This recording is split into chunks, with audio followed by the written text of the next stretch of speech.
Frank Clement was one of Tennessee's most beloved, powerful, and progressive governors in the state's history. Many say his political prowess and eloquent speech are unequaled, and yet for a man of such greatness, his beginnings were humble. He was born here along the train tracks in this hotel managed by his parents. It's the Hotel Halbrook in the middle of downtown Dickson, and in 1920, Frank G. Clement came into the world right here in this room. This was the bedroom that Robert and Mabel had when they were helping Mrs. Goad manage the hotel, and this is the room where Frank was born. And we're very fortunate to have not only the bed he was born in, but his cradle and several other pieces that belong to the family.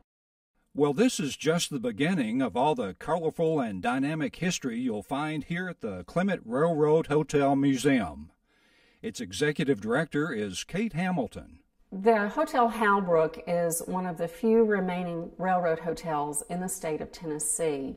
And as far as we know, it's the only one that houses a museum.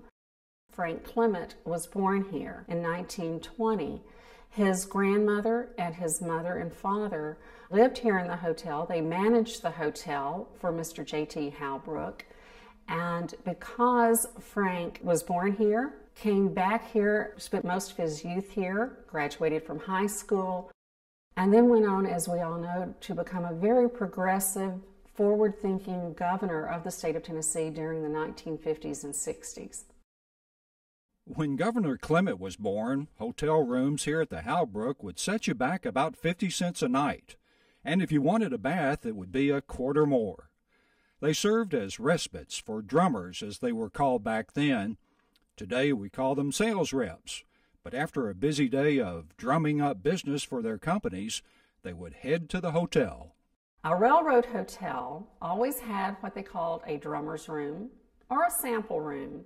The drummers would get off at the depot, bring their cases to the hotel, and set up, and local merchants would come, look at what they were selling, and place orders. The Hotel Halbrook's drummer's room is right off the lobby. It had its own entrance, so the drummers did not have to come through the lobby to set up their display cases. The Halbrook is about preserving the history of the Dickson area, the importance of the railroad, and Governor Clement's legacy. Each room is filled with memorabilia, from old photos to an office right out of the state capitol, appointed with the governor's old desk, gold phone, and much, much more. When you open those double doors at the front of the building and you step into the lobby, you are taken back in time to the 1920s.